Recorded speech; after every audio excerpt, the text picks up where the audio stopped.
High, আমার নাম শৈরিক সেনগুপ্ত। আমি আমার কাজ হিমবাহ এবং তুষার নিয়ে। আমার কাজ হিমালয়ের হিমবাহ এবং তুষারের ওপর।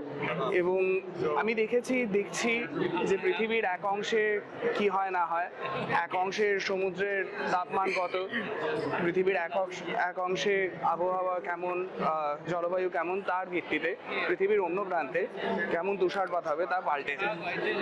এতে বোঝা যায় যে আমাদের গোটা পৃথিবী কতটা সংযুক্ত। আমরা চারপাশে কি হচ্ছে শুধু সেটা দেখাটাই যথেষ্ট না, তা কেন হচ্ছে, কোত্থেকে হচ্ছে সেটা দেখাও খুব জরুরি। তোমাদের যদি ইচ্ছা থাকে তুষারে কাজ করার, তোমাদের যদি ইচ্ছা থাকে হিমবাহের ওপর কাজ করার, অবশ্যই এগিয়ে এসো।